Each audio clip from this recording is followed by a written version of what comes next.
Estamos conversando con José Manuel Torres, vicepresidente ejecutivo de Adozona, y en el segmento anterior hablaba de la importancia de que el gobierno tal vez se concentre en promover más la captación de inversión en el sector de zona franca como una forma de contribuir con la reducción de la pobreza, la creación o generación de más empleos.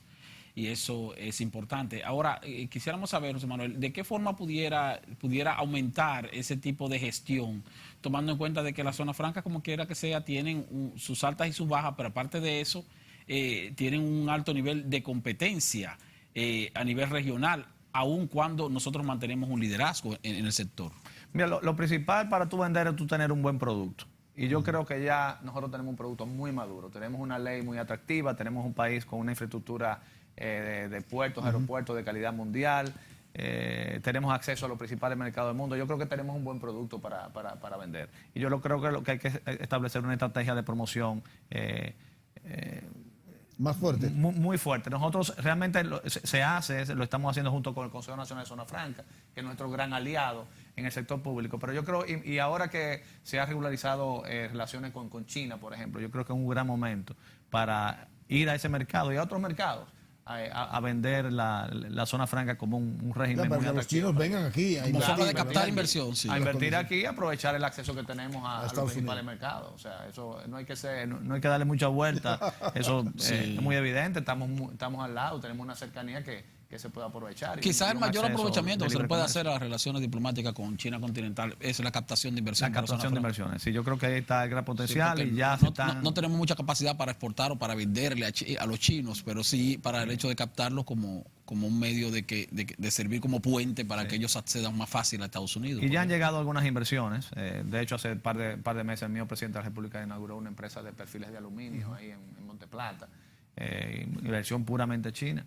Ahora, cuando habla, por van a ejemplo, de seguir que llegando. sí tenemos los puertos, aeropuertos, carreteras, buen sistema de telecomunicaciones, tecnológicamente. Parques de zona franca. Parques de zona franca, incluyendo algunos que están ociosos, ¿verdad? Sí.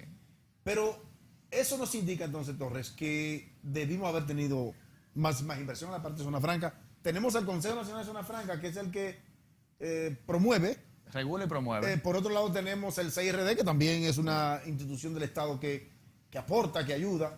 Pero entonces, ¿hemos sido lentos o no? ¿O hemos sido activos, proactivos, pasivos en eso de atraer inversión? Yo creo que siempre en promoción se puede hacer más.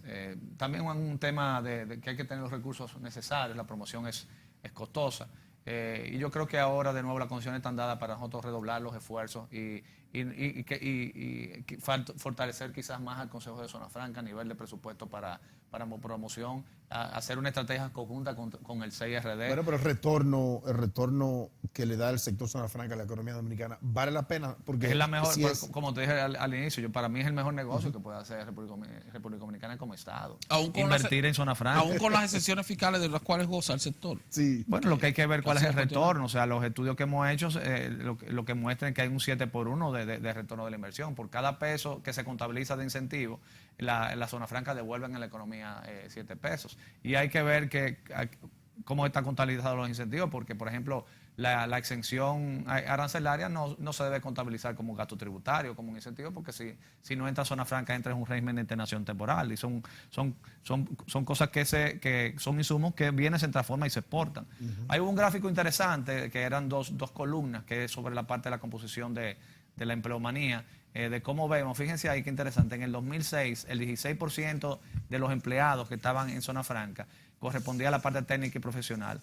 Ya hoy en día el 30% de los empleados requeridos es en la parte técnica y profesional. Y por eso en el corte yo le mencioné la parte de educación como uno de los grandes retos que tenemos. Eso implica una mejor condición en cuanto a empleos, porque entonces estamos hablando de que ahora hay un porcentaje menor de empleados que pudieran de baja calificarse calificación. como baja calificación, como obreros, en sentido general. Exactamente, pero eso representa un gran reto, porque ¿qué es lo que nosotros quisiéramos? Nosotros quisiéramos no solamente que lleguen más inversiones, sino que lleguen en nuevos subsectores productivos, que lleguen procesos más sofisticados, más intensivos en tecnología y conocimiento. Y a veces llegan inversionistas interesados, pero cuando comienzan a averiguar cuál es la cantidad de ingenieros que ustedes gradúan todos los años y eso, o los niveles que hay, y realmente nosotros tenemos una agenda muy intensiva con las universidades. Yo vengo ahora mismo de una reunión de trabajo con una de las universidades, mañana nos reunimos con uno de los rectores. No descansa. No, es que si queremos crecer, tenemos que formar el capital humano que es necesario.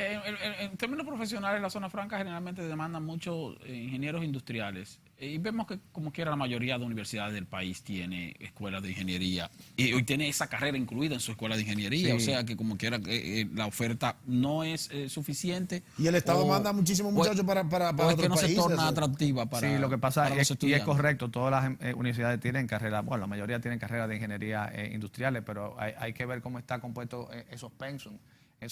Lo que estamos abogando es de que se incluyan electivas o se incluyan minors, como ellos le llaman, que estén relacionadas con aspectos que son de suma importancia para empresas de dispositivos médicos, como tiene que ser la parte de las certificaciones, la parte de la metrología, la parte del lean manufacturing, manufactura esbelta, todas esas cosas ya en algunas universidades se están ofertando como parte del pensum. Entonces eso le da la oportunidad a cualquier ingeniero industrial o a cualquier ingeniero de coger algunas de esas materias como parte de su pensum, y ya sale una persona mucho más atractiva para las mismas empresas de dispositivos médicos. Con Infotep estamos haciendo muchísimo en la parte técnica profesional. ¿Cuál es la importancia de la certificación para determinados profesionales en el sector de zona franca? Bueno, es que todas las empresas, sobre todo, por ejemplo, esas empresas de dispositivos médicos requieren de una cantidad de certificaciones increíble. Toda la industria de la salud requieren... Es muy delicado. Sí, el tema de la ISO, ¿verdad? Que estuvimos hablando. Sí. Son empresas que todos su proceso productivo se tienen que hacer en cuartos limpios. Algunas empresas tienen procesos de esterilización que hay que hacer. Entonces eso requiere muchas certificaciones, muchas regulaciones para tú realmente poder exportar, inclusive para tú poder hasta suplir a esas empresas, que ahí viene el tema de el encadenamiento productivo.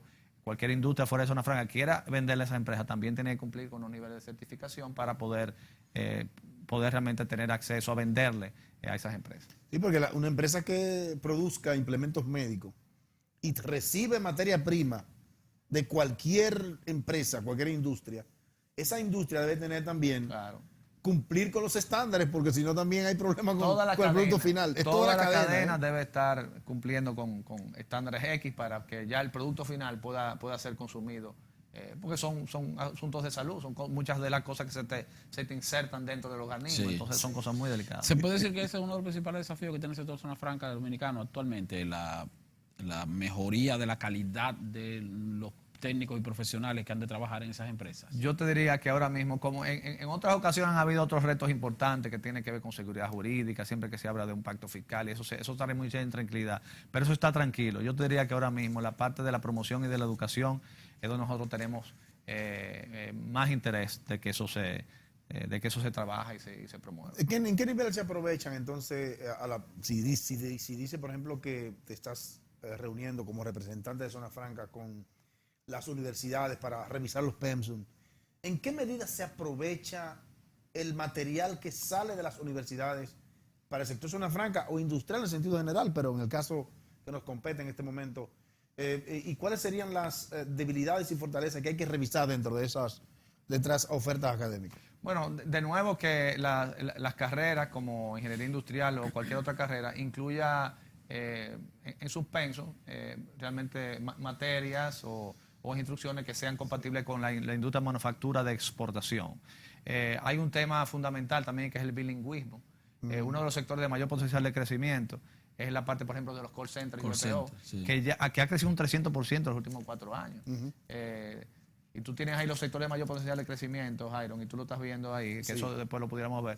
Fíjate, esos son los pagos por servicio que hace el sector. Mira la parte de industria, cómo se han aumentado las compras a la industria local en un 16% en el 2017, 7.740 millones de pesos se compraron a la industria. Y arriba son los pagos por servicio, energía eléctrica 4.144 millones, a la tesorería de seguridad 6.170.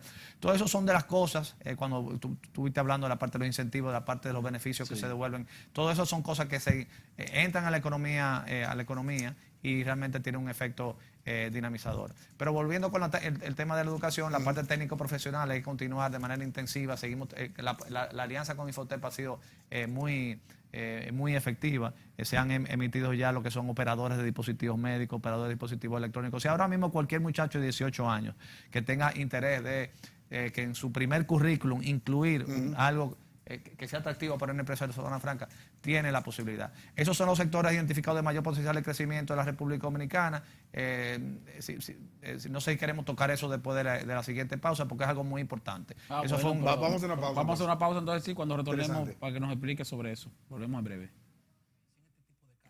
Esa es una muchacha humilde, se le ve las condiciones.